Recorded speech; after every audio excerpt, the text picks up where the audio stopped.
saya mendapatkan tugas. Perkenalkan, nama saya Andika Diragotama, absen 16 dari kelas 11 TJKT 1. Kenalkan, nama saya Krisna Napanya Firmansyah, absen 22 dari kelas 11 TJKT 1. Baik teman-teman, video kali ini kita akan membahas tentang mikrotik VLAN dengan dua router sebagai router 1 sebagai router utama, sedangkan router 2 kita ganti sebagai LAN switch. Selanjutnya kita akan melakukan pemasangan kabel. Di sini sudah saya pasang. Pertama-tama kita membutuhkan bahan-bahan, yaitu ada dua router, yang router kedua digunakan untuk switch, sedangkan router pertama digunakan untuk router utama. Jadi di port ke-1 di sini kita membutuhkan jaringan sesuai dengan topologi yang telah saya sediakan di samping, yaitu sebagai ISP, sedangkan 2 untuk penghubung atau sebagai antar router to switch, sedangkan keempat atau kelima bisa kita gunakan untuk menyeting. Baik teman-teman, selanjutnya setelah kita memasang kabel sesuai dengan topologi, selanjutnya kita bisa menyeting. Pertama-tama pastikan teman-teman memiliki Winbox untuk menyeting ya. Ini sudah ada di menu interface Windows-nya.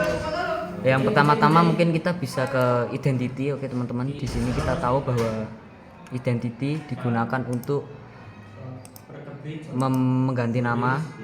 Teman-teman bebas bisa mengisi nama apa saja.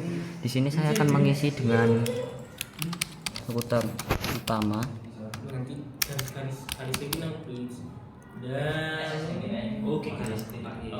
Dan selanjutnya di sini kita untuk menyeting VLAN di router utama, yang perlu kita perhatikan pertama-tama adalah kita masuk ke interface.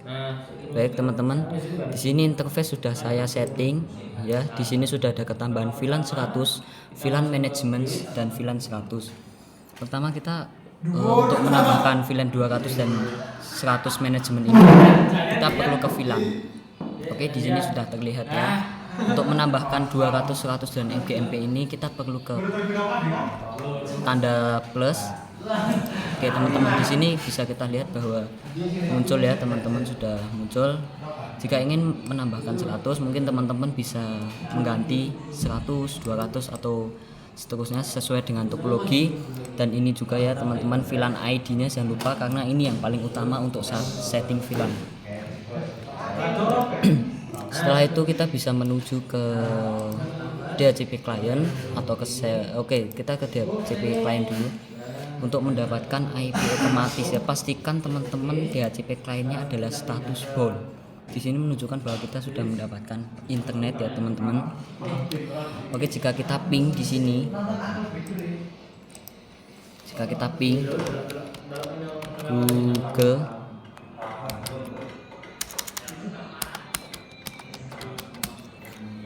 maka yang keluar akan seperti ini ya. Oke teman-teman, jika yang keluar adalah size TTL time, maka artinya kita sudah mendapatkan internet.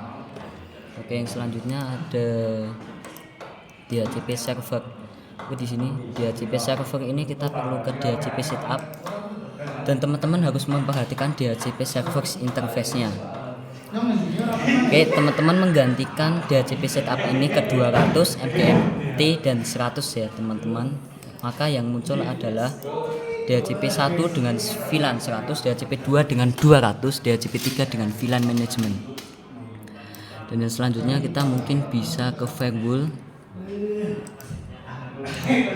Firewall ini fungsinya untuk NAT, atau kita bisa, karena kita berhubungan dengan jaringan ya teman-teman, jangan lupa untuk out interface-nya ke ETH1, karena internet masuk atau ISP-nya berada di ETH1 sesuai dengan topologi. Dan yang kedua, actionnya jangan lupa diganti untuk menuju ke mesh kuret.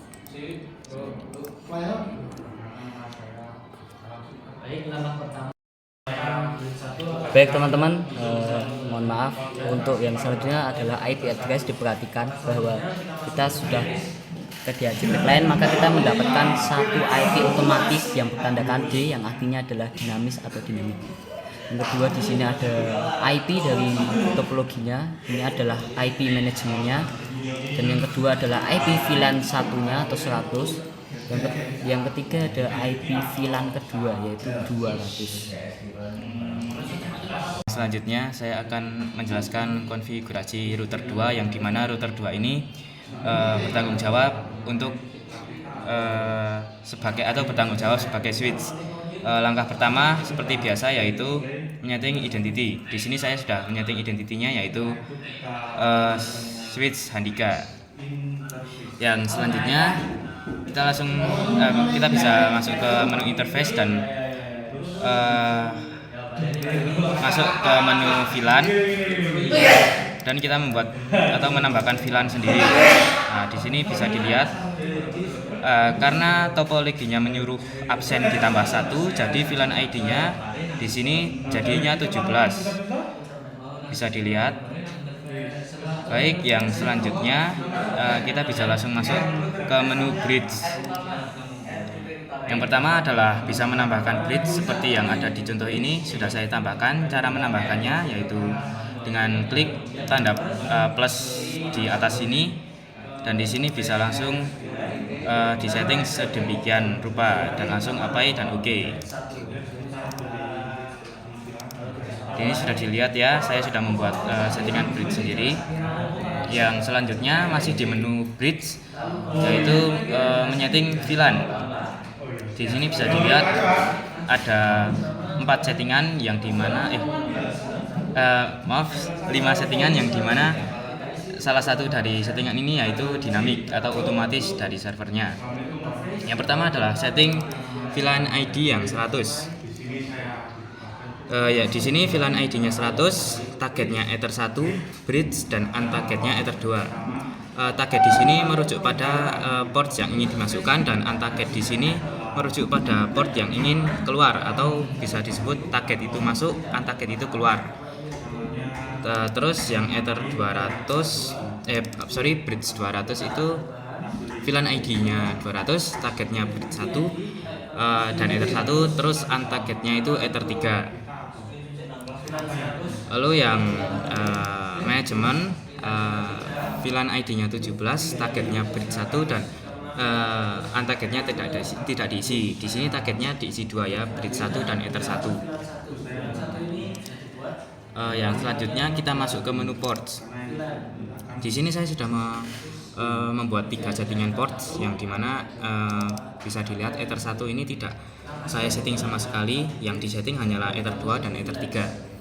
Masuk ke Ether 2. Di sini saya menyeting di sini diganti yang tadinya Ether 1 diganti Ether 2 dan VLAN-nya ini diganti 100 sesuai dengan topologi yang telah diberikan. Untuk Ether 3 di sini interface-nya saya ganti Ether 3 dan VLAN-nya saya ganti dengan 200. Lalu yang selanjutnya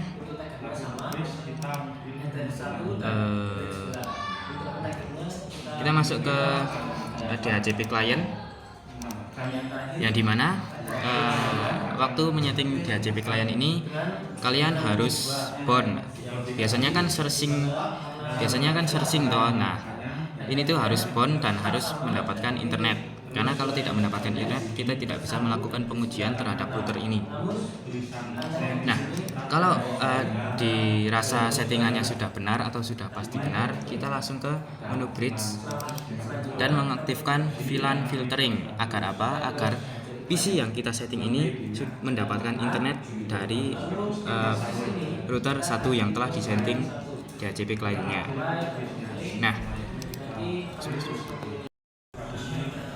yang selanjutnya saya akan melakukan pengujian terhadap PC ini yang dimana sudah saya bilang tadi, centang VLAN filtering, apply dan OK. Nah, perhatikan pada settingan router di sini saya menyeting menggunakan port 4. Jadi port 4 ini hanya berguna untuk menyeting di Winbox saja. Tidak ada internet di dalam port 4 ini. Yang ada internet hanyalah port 2 dan 3. Kalau kita ingin menguji, kita pindahkan dulu port 4 ke port 2, bebas ya. Bisa port 3, bisa port 2 terlebih dahulu. Nah, kalau ingin menyeting, kita langsung saja ke menu CMD.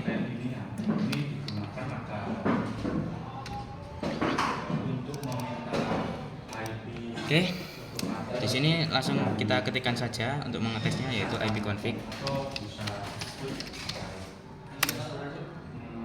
Nah, di sini sudah dilihat kalau kita memasukkan ke port yang kedua, maka IP yang tertulis di sini yaitu 192.168.100.254.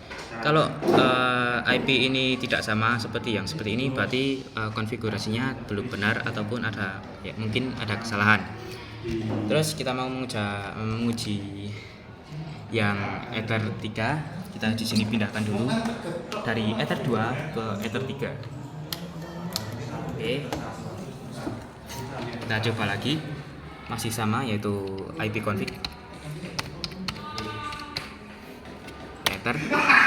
Nah, di sini kalau kita pindahkan ke Ether 3, maka yang muncul di sini yaitu 192.168.200.253. 254 dan 253 itu sama saja. Itu hanya berbeda ininya saja, tapi tidak masalah.